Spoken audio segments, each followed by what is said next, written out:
Voltamos, ouvintes, com o programa Encontro com a Justiça, hoje abordando o direito de ir e vir, direito de todo cidadão.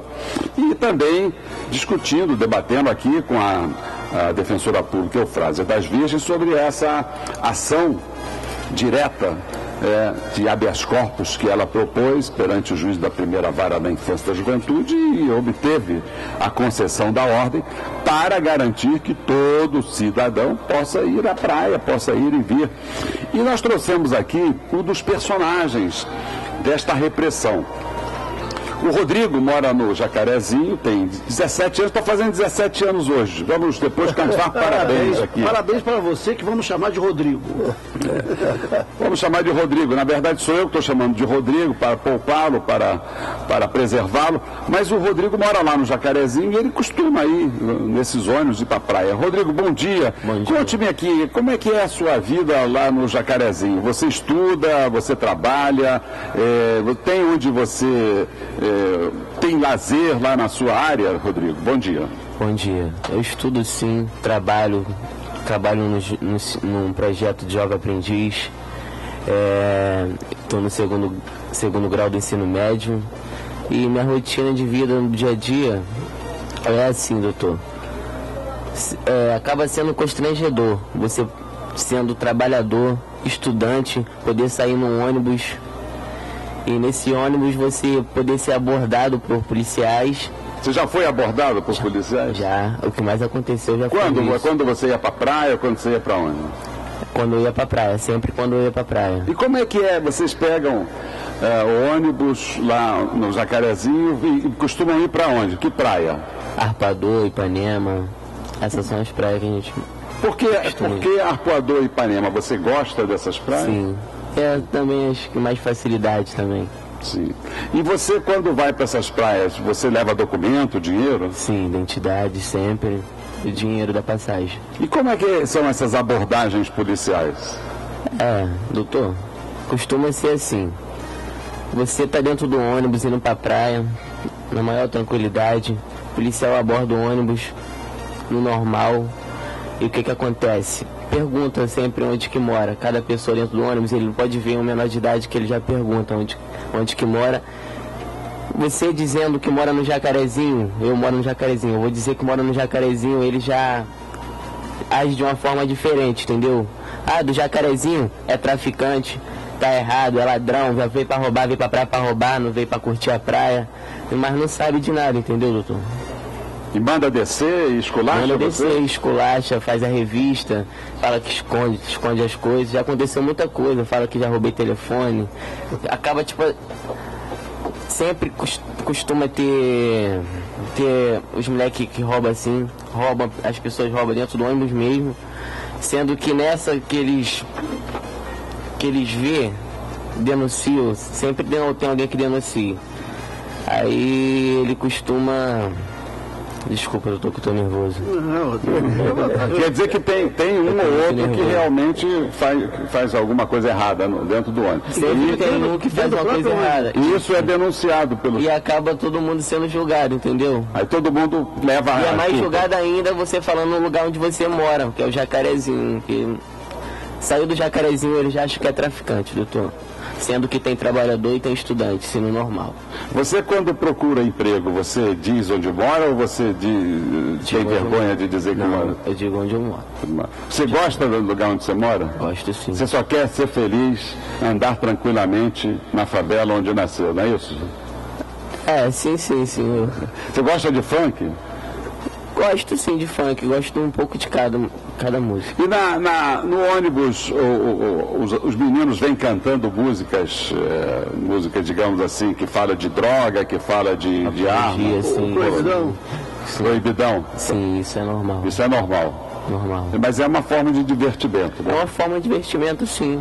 É porque... E lá no Jacarezinho, o que você tem de divertimento, de lazer? Tem campo de futebol, tem teatro? Tem campo de futebol, sempre aparece projetos para os jovens poder participar. Aparece no normal, só vai quem quer. Só não tem praia?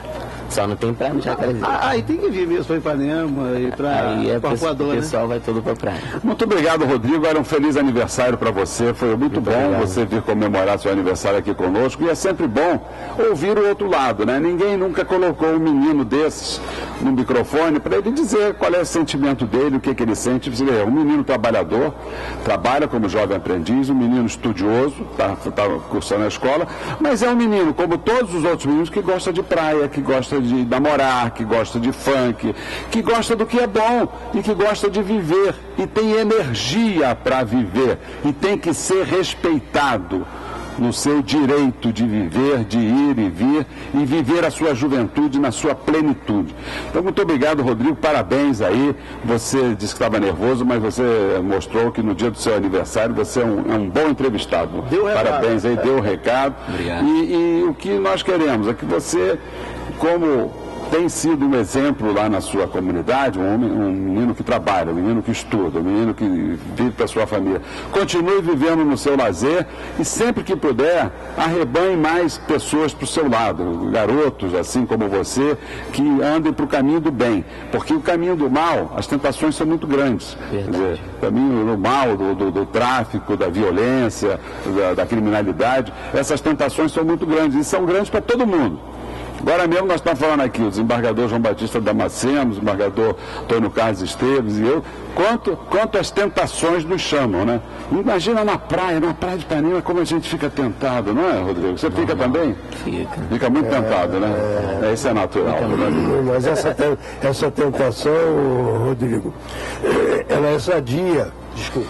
Isso é normal, né? Ela é muito bem, exatamente. O que for normal, o que não ofender a vida dos outros, sinta tentações e, se puder, realize-as.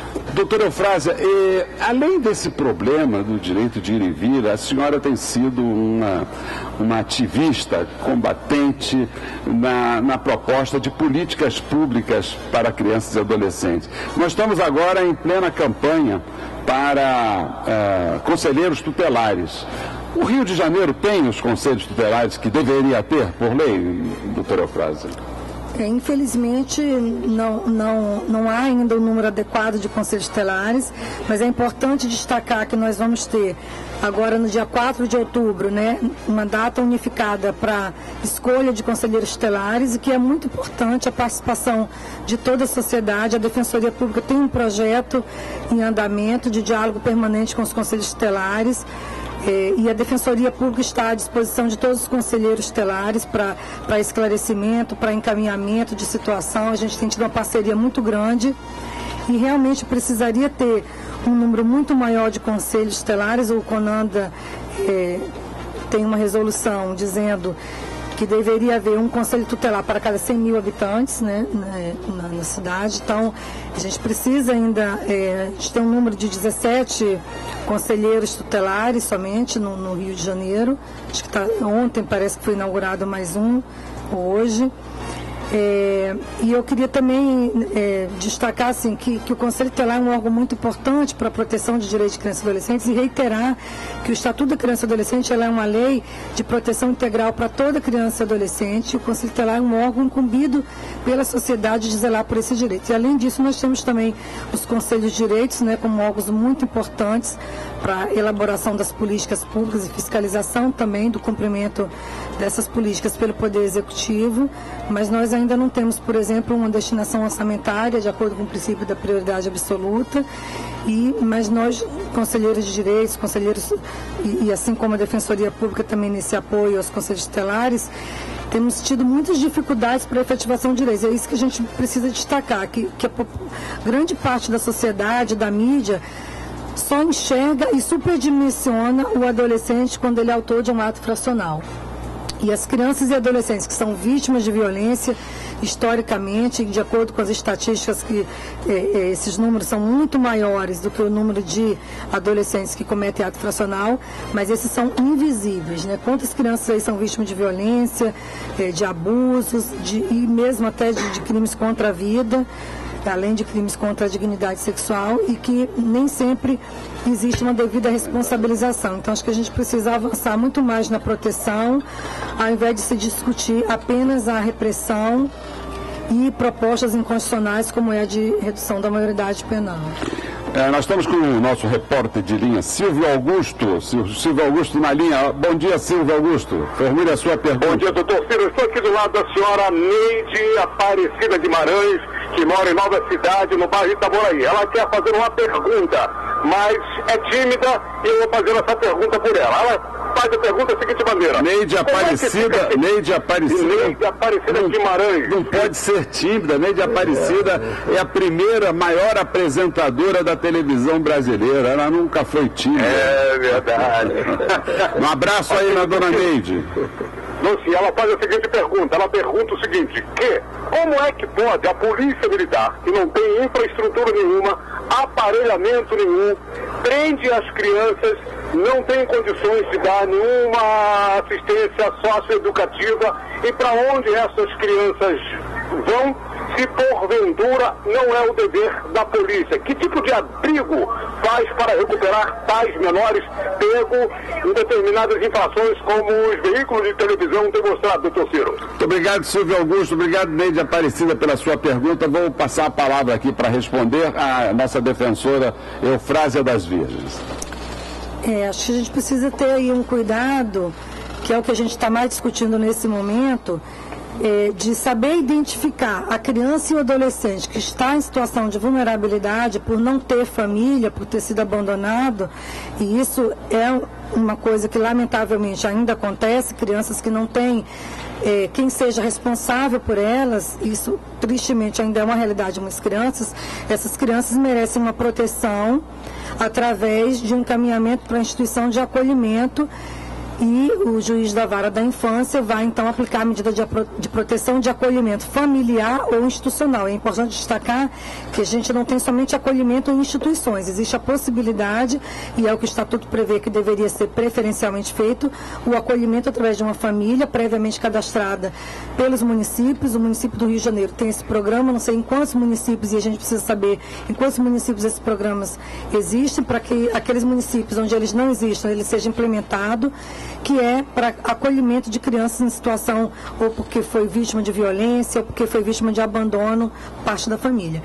E a outra questão é o adolescente que pratica um ato infracional, que nada mais é do que o crime ou contravenção, ele pode ser encaminhado à autoridade policial e posteriormente ao Ministério Público e ao Poder Judiciário, e ele vai responder a um processo por ato infracional, onde ele vai ter assegurado, como está previsto na Constituição e Estatuto, o contraditório, a ampla defesa, o devido processo legal, e ele vai para uma instituição do Estado, se for o caso de aplicação de medida de internação, que mais uma vez eu preciso destacar que essa medida ela é excepcional, ela não é a medida principal. O Estatuto prevê que a internação, a privação de liberdade, só pode ser feita quando houver cometimento de ato infracional com violência ou grave ameaça contra a pessoa, quando houver reiteração de outras infrações graves ou descumprimento da medida anterior. Então, existe, de uma certa forma, se pretende fazer uma banalização de uma medida que ela deveria ser uma medida excepcional, um último recurso. Então a gente precisa também ter essa responsabilidade do poder público nessas instituições de acolhimento para que elas sejam adequadas. A gente sabe que elas não são ainda adequadas ao que está previsto na legislação, assim como também as instituições do sistema socioeducativo, onde a Defensoria Pública atende os adolescentes que estão privados de liberdade. Estou entendendo, ouvintes, aqueles que se responsabilizam por dirigir esses fatos, eles estão conscientes de tudo, inclusive do seu dever, como estamos ouvindo aqui desta profissional maravilhosa que é a Eufrásia. Nós vimos aqui há poucos instantes, né, o Rodrigo falando de que, olha, existe sim quem cometa lá alguns atos que não são, mas ele nesse declarar a existência de atos infracionais e de se declarar contra eles, ele demonstrou uma dignidade que hoje sai daqui engrandecida no aniversário dele, porque nós todos, inclusive a senhora, o doutor Pedro Henrique, estamos cientes disso.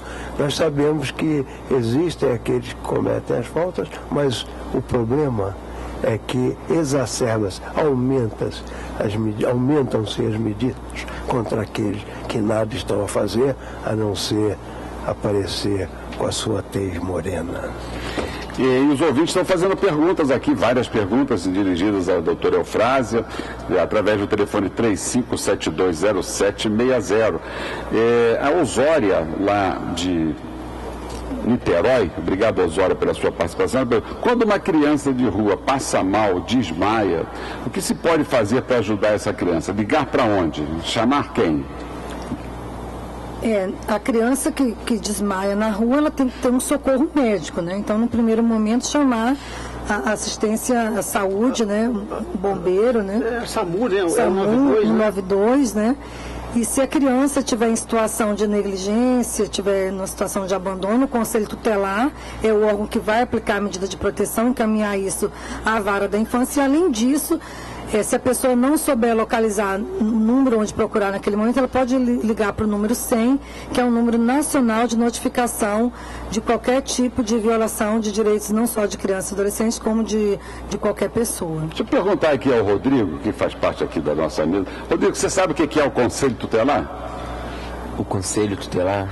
Não sei. Não sabe o que é o Conselho Tutelar. Pois é, esse é um problema que as pessoas precisam conhecer melhor. O Conselho Tutelar, para os nossos ouvintes saberem, é o órgão da sociedade, por isso ele é eleito pela população e vai ter eleição agora, no dia 4 de outubro, compareça para votar. Você já tem seu título de eleitor, Rodrigo? Não. Porque você, com 16 anos, já pode ter o título de eleitor. É optativo, não é obrigatório. Se você quiser, você vai no cartório eleitoral e você tira o seu título de eleitor. Com o título de eleitor, todo cidadão pode comparecer no dia 4 de outubro e eleger o conselheiro tutelar. O conselheiro tutelar é aquele cidadão que é eleito para garantir os direitos fundamentais de crianças e adolescentes num primeiro momento. Ou seja, se a criança está fora da escola, é o conselheiro tutelar que vai garantir a matrícula na escola. Se a criança não tem registro de nascimento, o conselho tutelar vai garantir que ele vá no cartório. Se é negado o socorro a um hospital público, o conselheiro tutelar está lá. Se há uma notícia de que uma criança está sendo maltratada, violentada em casa ou na rua, o Conselho Tutelar vai socorrer essa criança. Então, essa é a ação do Conselho Tutelar. E o Conselho Tutelar tem que ser mais conhecido. A gente precisava da mídia, dar mais voz e vez ao Conselho Tutelar, para que, sendo conhecido, casos como esse de uma criança que passa mal na rua, né, chama-se um médico, como todo cidadão. Agora, se essa criança está sendo vítima de alguma violência, alguma exploração no trabalho, exploração sexual, né, cabe a intervenção do Conselho Tutelar. É por isso que a dona Elza, lá da colônia de Jacarepaguá, ela pergunta, ela diz que tem um sobrinho que está realizando pequenos furtos na casa dela, e ela já deu queixa no Conselho Tutelar, e nada foi feito. Já deu queixa, inclusive, na polícia. Olha, dona Elza, tem uma diferença aí. Se o seu sobrinho tem menos de 12 anos, o Conselho Tutelar tem que dar conta dele. Mas como é que vai dar conta dele? Primeiro, a senhora, como parente, como tia, tem que saber lidar com isso. Toda criança, eu furtei a beça quando eu era criança. Toda criança comete seus pequenos furtos, sobretudo quando tem suas necessidades, pequenas necessidades. A gente tem que aconselhar, né? Educar, para que a criança não faça isso. O irmão ou a irmã dela, já que é sobrinho, né, os pais dessa criança, que eu acho que é o primeiro recurso, né? Antes do Conselho Tutelar, da polícia. A família, né? A família, exatamente. E se ele for maior de 12 anos, aí sim é que a senhora pode procurar registrar esse fato na polícia. Pode, mas não deve, porque esses casos têm que ser resolvidos interfamiliar. Vamos a um pequeno intervalo e voltamos hoje entrevistando a defensora pública Eufrásia das Virgens.